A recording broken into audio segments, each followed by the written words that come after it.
Hello दोस्तों, कल हमने वैदिक विधि से जोड़ और व्यकलन किए थे।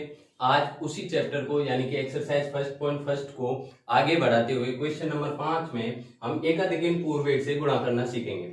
तो आइए देखते हैं एकाधिकन पूर्वेट से गुणा कैसे करते हैं। एकाधिकन पूर्वेट से गुणा हम तभी कर सकते हैं जब किसी संख्या में कुछ डिजिट समान हो और कुछ असमान। जैसे कि हमारा क्वेश्चन है 5, उसमें 31 और 31 यानी कि 31 और 31 जो डिजिट है वो सेम है, और असमान डिजिट है वो है 1/6 और 5/6। तो इसमें करना क्या है आपको, जो असमान डिजिट होगी, जो असमान डिजिट होगी उसका योग देखना है हमें। उसका योग या तो 1 आएगा या 10 आएगा या 100 आएगा या फिर 1000 भी आ सकता है। तो असमान डिजिट अगर भिन्न के रूप में दी हुई है तो उसका योग 1 आएगा, और अगर असमान डिजिट में कोई अंक दिए हुए हैं तो उनका योग 10 भी आ सकता है, 100 भी आ सकता है और 1000 भी आ सकता है।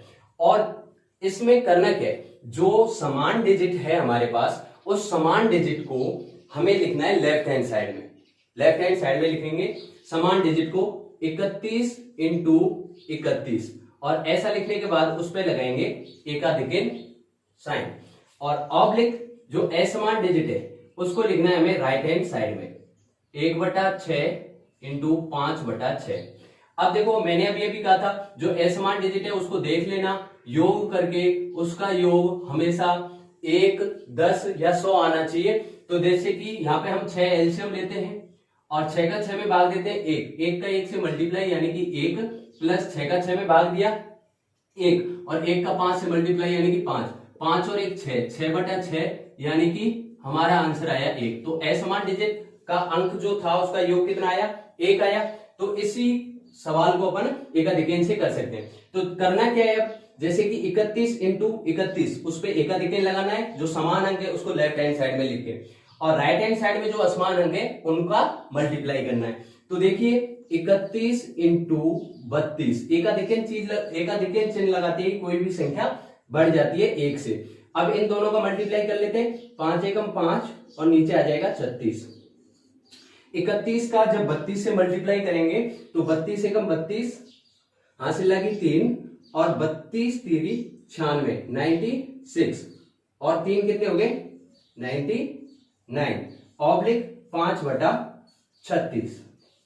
अब इस ऑब्लिक को हमें हटा देना है, 992 5/36 यानी कि 992 सही 5/36, ये इसका हो जाएगा आंसर। अब अगले सवाल पे चलते हैं। इसी प्रकार इस सवाल को देखते हैं अपन। तो देखो एकाधिकन पूर्वेट से करना है। मैंने कहा इसमें कुछ अंक सेम होंगे और जो असमान अंक है उनका योग 1, 10 या 100 इस प्रकार से आना चाहिए। तो इसमें समान अंक देखो, इसमें समान अंक 1 और 1 ही है, और असमान अंक क्या है 0, 3 और 97।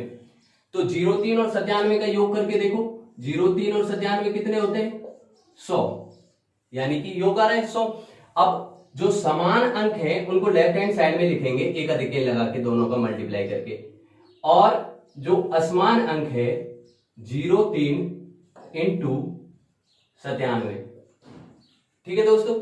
अब इससे पहले तो एकाधिकन लगाया हुआ चिन्ह है उसको प्रॉपरली बनाते हैं यानी कि एकाधिक करते हैं। इसके बाद में 0 का 0 और 3 का 97 से गुणा करते हैं, 3 7 21, 1 हासिल 2, 3 27, 27 और 2 29।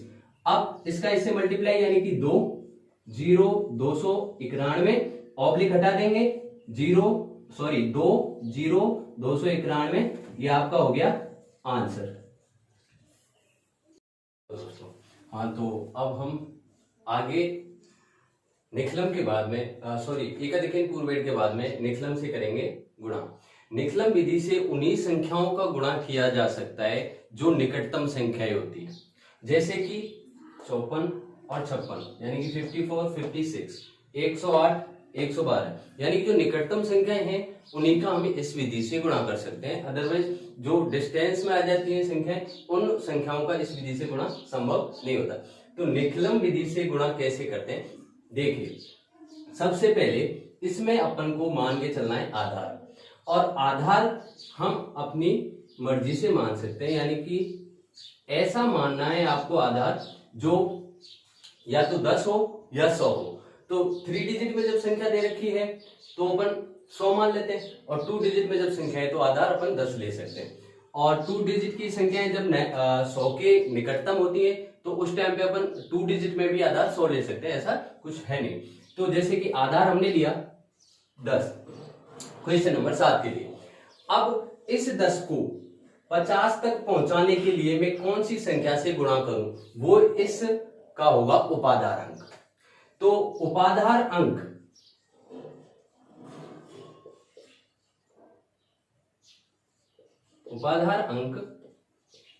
हमारा होगा 5, यानी कि 5 का मैं 10 से मल्टीप्लाई करूंगा तो ये 50 के आसपास संख्या पहुंच जाएगी। अब जैसे हमने इसको 50 के आसपास पहुंचा दिया तो हमारी संख्या तो 54 और 56 है।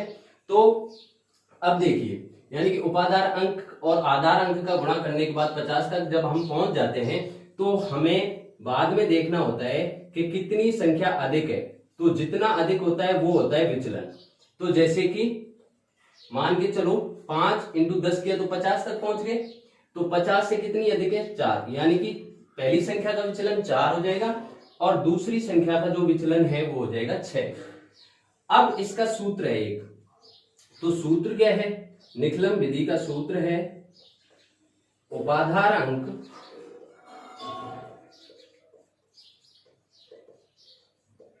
कोष्टक एक संख्या, दोनों में से कोई भी एक संख्या, दोनों में से कोई भी एक संख्या प्लस, सॉरी, दोनों में से कोई भी एक संख्या प्लस दूसरी संख्या का विचलन, दूसरी संख्या का विचलन, ठीक है, ऑब्लिक विचलनों का गुणा, विचलनों का गुणा।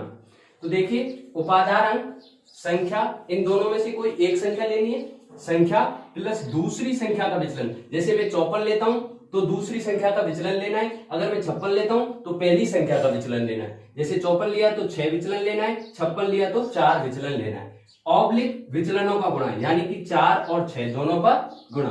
तो देखिए उपाधार अंक हमारा कौन है 5, कोष्टक संख्या मैंने जैसे 54 लिया प्लस 6 दूसरी संख्या का विचलन ऑब्लिक 4 × 6। अब देखिए 5, 54 और 6 60 ऑब्लिक 6 चौके 24। इसका जब इससे मल्टीप्लाई करूंगा तो 300 ऑब्लिक 24। अब हमें देखना है आधार में हमारे कितने शून्य हैं। आधार में हमारी 1 0 है तो ऑब्लिक के बाद अंक भी एक ही रहना चाहिए, यानी कि इस अंक को हमें इधर लाना है हासिल के रूप में।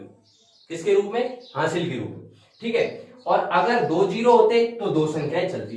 तो जैसे कि हमने यहाँ पे लिखा 300 ऑब्लिक 24, 2 को इधर लेके आए हासिल के रूप में तो 302 ऑब्लिक 4, और इसको जैसे ही ऑब्लिक को अपन हटा देंगे तो ये हो जाएगा 3024 हमारा आंसर। इसी प्रकार इस विधि से अपन दूसरा क्वेश्चन देखते हैं 8वां। तो देखिए दोस्तों 8वां क्वेश्चन क्या है, जैसे कि इसमें आधार में लेता हूं 100, आधार मैंने ले लिया 100, उपाधार, अब उपाधार अंक कौन सा लेंगे जिससे ये 100 के नजदीक पहुंच जाए, ऐसी संख्या का गुणा करें 100 से जो 100 के नजदीक पहुंच जाए। तो क्या है 1, तो उपाधार अंक आ गया 1।